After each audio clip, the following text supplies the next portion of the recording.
ऐसी बहुत सी कहानियाँ यकीनन आपके इर्द-गिर्द या मुआशरे में कहीं न कहीं सुनने या देखने में ज़रूर आई होंगी। 4 बहन-भाइयों पर मुश्तमिल हमारा घराना बहुत खुशहाल था। मैं घर में सबसे बड़ी थी, मुझसे छोटी 1 बहन और फिर 2 भाई थे। ये उन दिनों की बात है जब मेरी उम्र बमुश्किल 9 साल होगी कि हमारी खुशियों को किसी की नज़र लग गई और जो कभी सोचा न था वो हो गया। माँ जो बच्चों की खातिर बड़े-बड़े खतरे मोल लेती है, जिसके कदमों तले जन्नत है, हमारी ज़िंदगियों को जहन्नम बनाकर रात की तारीकी में जाने किस आशना के साथ भाग गई, किस बदकिस्मत शख्स के साथ चली गई। इस अचानक अफ़ादा पर मेरा बाप किसी को मुँह दिखाने के काबिल न रहा। मैं चूँकि घर में बड़ी थी, अभी नासमझी की उम्र थी, लेकिन ऐसी भी नासमझ ना थी कि लोगों की तंज़िया निगाहों को ना पहचान सकती। मेरा 2.5 साल का छोटा भाई, जिसने अभी अम्मी कहना सीखा था, माँ के जाने के बाद इस लफ्ज़ के मायने ही खो बैठा और वो मासूम अपनी तोतली ज़ुबान में खाली घर में अम्मी अम्मी पुकारता रहता। उसने बड़ा भाई निगाहों में उम्मीद लिए सिर्फ इसलिए दरवाजे की तरफ तकता रहता कि शायद अभी माँ आ जाए, मगर इस तरह से जाने वाले लौटकर कब आया करते हैं। अबू ने सोचा शायद वो कहीं खो गई है या अगवा हो गई है और जल्द वापस आ जाएगी। हर जाने वाले और रिश्तेदार के घर जाकर पता किया, इसी उम्मीद पर कि मासूम बच्चे माँ की शफ़क़त से महरूम न रहें, मगर हर जगह से यही जवाब आया कि आई तो ज़रूर थी, मगर कुछ रकम उधार लेकर चली गई। 1 माह इस आस में गुज़र गया। इस दौरान हम बहन भाई माँ के चचा के घर रहने लगे और हमारा बाप उसे तलाश करता रहा। ये मालूम होने के बावजूद कि वो अगवा नहीं हुई थी, ना लापता है, बल्कि अपनी किसी आशना के साथ फ़रार हो गई थी। उधर वो अपनी अय्याशियों में मगन थी, इधर मेरा बाप उसकी तलाश में वक्त गंवा कर अपना रोज़गार भी खो बैठा। अब नौबत फाकों तक आ गई थी। माँ हमारे लिए रहमत थी, वो क्या गई कि हमारा सुकून, आराम, रिज़्क, हसरतें, ख्वाहिशें सब कुछ साथ ले गई। जाते जाते अपने तल्ख़ नकूश छोड़ गई, जिन्हें भुलाना कम अज़ कम मेरे बस में न था, क्योंकि मेरा ज़हन शऊर की मंज़िलों पर कदम रख चुका था। वालिद को कुछ न सूझा तो हमें लेकर फूफो के घर आ गए और कुछ दिन में वापसी का कहकर ऐसे गए कि 1 माह तक लौटे ही नहीं। ऐसा क्या लगता था जैसे आसमान और ज़मीन हमारे लिए तंग हो चुके हैं। इस दौरान फूफी के घर के काम और अपने मासूम बहन भाइयों की देखभाल मेरे लिए, जो महज 9 साल की बच्ची थी, एक सख्त आजमाइश से कम न थी। फूफी के नाज़ों में पले बच्चों के ताने और गालियाँ सुनकर दिल चाहता कि ज़मीन मुझे अपनी गोद में हमेशा के लिए छुपा ले, मगर फिर छोटे बहन भाइयों के हैरत ज़दा चेहरे देखकर आँख भर आती। आखिरकार मुझ पर खुदा को रहम आ गया और 1 माह बाद अब्बू वापस आ गए। साथ ये खुशखबरी भी लाए कि हमारे सर छुपाने का एक नया ठिकाना मिल गया है। उस 1 माह में मेरे वालिद ने मेहनत करके कुछ पैसे कमाए थे और अब अपने बच्चों को वापस लेने आए थे। हम जब अपने नए किराए के मकान में आए तो खुश हो गए कि चलो लोगों की तंज़िया बातों और तरस भरी नज़रों से तो बचेंगे, मगर ये सुकून भी ज़्यादा देर रास न आया और वालिद साहब के पास पैसे ख़त्म हो गए। इसी दौरान मेरे छोटे भाई को बुखार ने आन लिया। मैं अकेली नन्ही जान क्या करती, सरहाने बैठी रोती रहती। छोटे बहन भाई मुझे रोता देखकर खुद भी रोने लगते। घर में खाने को कुछ ना था कि उसे कुछ खिला सकती, खाना तो दूर की बात, वाले रोज़गार की तलाश में सुबह निकलते और शाम को खाली हाथ, नकारा और नामुराद वापस आ जाते। अपनी बेबसी और बच्चे की बीमारी देखकर उनकी आंख भर आती। गर्ज ये कि 3 दिन तक वो मासूम बच्चा बुखार में तपता रहा। अचानक वालिद को याद आया कि मुलाजमत के दिनों में कंपनी की तरफ से एक हेल्थ कार्ड मिला था, जिस पर मुफ्त इलाज की सहूलत थी। वो फौरन उसे लेकर अस्पताल रवाना हो गए और खुदा का शुक्र कि उसकी मुश्किल आसान हुई। ये परेशानी ख़त्म हुई तो तकदीर को हमारा सुकून फिर भी रास न आया। मेरे दूसरे भाई के सर में, जिसका पहले भी ऑपरेशन हो चुका था, दोबारा पीप पड़ गई। वालिद सर पकड़ कर बैठ गए। मासूम बच्चे को इतनी तकलीफ में देखकर खुदा से दुआ की कि मौला, तू ही मुश्किल कुशा है। खुदा को इस पर रहम आया और 15 दिन की परेशानी के बाद सिर्फ एक सिरप पीने से ये मुसीबत भी जाती रही। ज़िंदगी के नशीबो फराज में अभी बहुत सी सौबतें बाकी थीं। नौकरी थी कि मिलने का नाम ही नहीं ले रही थी।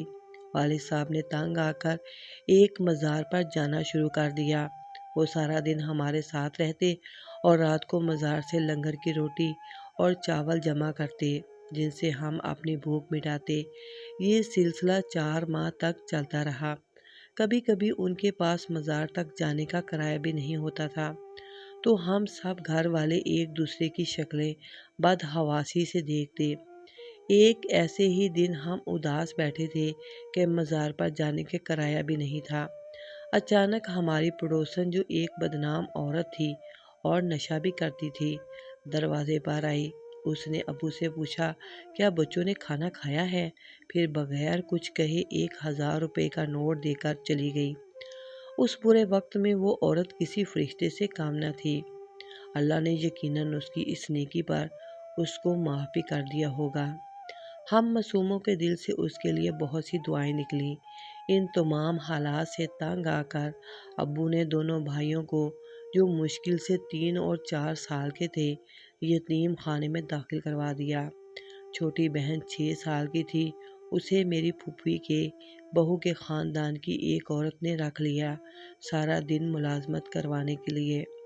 अब मुझ बदनसीब को ज़माने की ठोकरें सहना थी।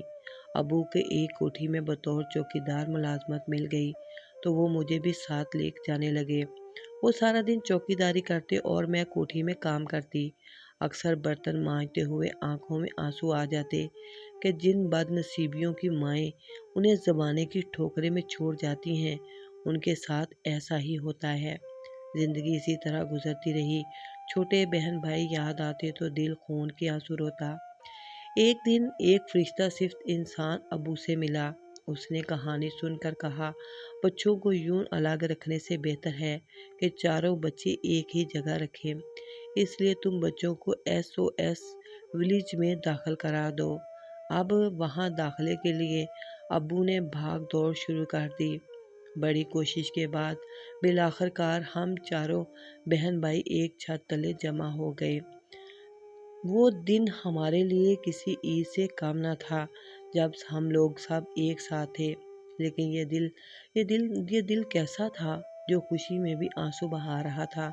शायद वो मेहरबान बाप से जुदाई के आंसू थे, जिसने एक माँ की तरह हमारी परवरिश की और अपनी मजबूरी की वजह से हमें खुद से जुदा किया। उस बाप पर क्या बीती होगी, ये तो सिर्फ वही जानता होगा।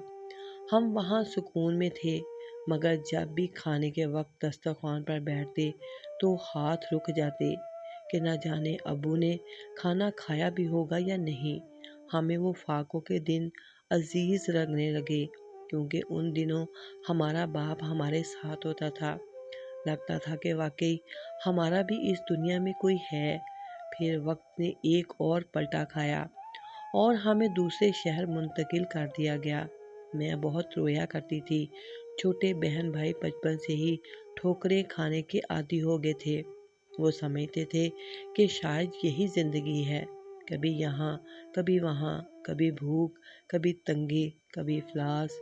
एक माह बाद हमारा बाप हमसे मिलने आया। छोटे बहन भाई देर से आने की वजह पूछ रहे थे, मगर सिर्फ मैं जानती थी कि मेरा बाप वहाँ तक का किराया किस तरह जमा करके पहुँचा होगा, क्योंकि उनके हालात इतने ठीक नहीं थे। हम बाप से गले मिलकर बहुत खुश हुए और देर तक रोते रहे। वालिद ने तसल्लियाँ दी कि बेफिक्र हो, सब ठीक हो जाएगा। हम सब रोते रोते चुप हो गए और दुआओं में लग गए। یہاں ہم بہن بھائی دوبارہ اسکول جانے لگے اور وقت پر لگا کر گزرنے لگا۔ وقت تو ایسا اڑا کہ 3 سال بعد گرمیوں کی چھٹیوں میں پہلی بار والد ہمیں گھر لے کر آئے تو میری آنکھیں دھندلا گئیں۔ گھر میں ایک عورت کھانا پکا رہی تھی۔ پوچھنے پر معلوم ہوا کہ یہ ہماری دوسری ماں ہے، جس باپ کے لیے ہم نے دعائیں کی کہ اللہ اسے اتنے پیسے دے کہ وہ ہمیں گھر واپس لے آئے۔ جب اللہ نے اسے وسائل دیے تو اس نے ہمیں گھر لانے کے بجائے اپنا نیا ساتھی تلاش کر لیا۔ وجہ یہ تھی کہ ابو کو اب سنبھالنے والا کوئی نہ تھا، کیونکہ سنبھالنے کے لیے ایک عورت کی ضرورت ہوتی ہے، نہ کوئی جو ان کی دیکھ بھال کرے، نہ کھانا بنائے۔ بہن بھائی سب اپنی گھریلو زندگی میں مگن تھے، لہٰذا پھپھو نے ان کی دوسری شادی کروا دی۔ اب ابو نوکری بھی کرتے، گھر بھی سنبھالتے اور ہمیں ملنے بھی آتے۔ عید پر ہمارے لیے کپڑے اور چیزیں لاتے۔ جس گھر سے بچھڑے تھے اس کی یادیں ستاتی تھیں۔ دل میں ایک ہی خواہش تھی کہ اے کاش ہم بھی باپ کے ساتھ رہ سکتے، لیکن اب ایسا ممکن نہ ہو سکا، کیونکہ بچوں کی خوراک، تعلیم اور کپڑوں کا خرچ 2 افراد کے خرچ سے کہیں زیادہ تھا، اور ان کی آمدنی محدود تھی۔ ہماری نئی ماں بہت اچھی تھی، خیال رکھنے والی، نرم مزاج اور محبت کرنے والی، مگر مجبوریاں ہر جگہ انسان کو گھیرے رکھتی ہیں۔ ان کی بھی کچھ مجبوریاں تھیں۔ میرا ذہن ان حالات میں بالکل کام کرنا چھوڑ چکا تھا۔ میں اپنے باپ کی جدائی میں کڑتی رہتی تھی۔ اس کام نے مجھے ذہنی طور پر مفلوج سا کر دیا۔ 5ویں جماعت میں 3 سال لگانے کے بعد مجھے واپس گھر بھیج دیا گیا۔ میں بہت خوش تھی۔ امی اور ابو بہت خیال رکھتے تھے، مگر نہ سمجھی کی عمر میں یہ بھول گئی تھی کہ بد نصیبی ہمیشہ سے میرے تعاقب میں ہی ہے۔ میں شروع سے ہی حساس تھی، ذرا سی بات دل سے لگا لیتی، سمجھدار ضرور تھی، مگر وقت کے ساتھ ضدی اور چڑچڑی بھی ہو گئی تھی۔ باپ کی محبت کا بٹوارا مجھ سے برداشت نہ ہوا۔ اگر ابو تھوڑی توجہ دیتے تو ان کی جیون ساتھی ناراض ہو جاتی۔ اگر وہ مجھے چھوڑ کر ماں کے پاس بیٹھتے تو میرا دل رونے لگتا۔ یہی بات ماں اور میرے درمیان اختلاف کا باعث بنی اور وہ مجھ سے بدظن ہو گئی۔ آخر کار باپ نے ماں کی خواہش کا احترام کرتے ہوئے روز روز کے جھگڑوں سے تنگ آ کر مجھے غصے میں آ کر پھپھو کے گھر چھوڑ دیا۔ وہاں مجھے بظاہر سکون ملا، مگر میرا ضمیر گواہی نہیں دیتا تھا کہ اپنے باپ اور اپنے گھر کے ہوتے ہوئے رشتہ داروں کے در پر پڑے رہوں۔ لوگ بھی مختلف قسم کی باتیں کرنے لگے کہ دوسری شادی کر کے اپنی بیٹی کو دوسروں کے گھر پر چھوڑ دیا ہے۔ آخر ان تمام باتوں کو سوچ کر میں نے ایک بار پھر SOS کا سہارا لیا اور یہاں مدر بن گئی۔ 16 سال کی ایک ننھی بن بیاہی مدر، جو اپنے جیسے بے سہارا بچوں کو بڑی بہن اور ماں جیسی شفقت دیتی ہے۔ ان کا کام کر کے دل کو سکون ملتا ہے۔ میں سوچتی ہوں کہ شاید ان بے سہاروں کے کام آؤں تو قسمت بھی مجھ پر مہربان ہو جائے۔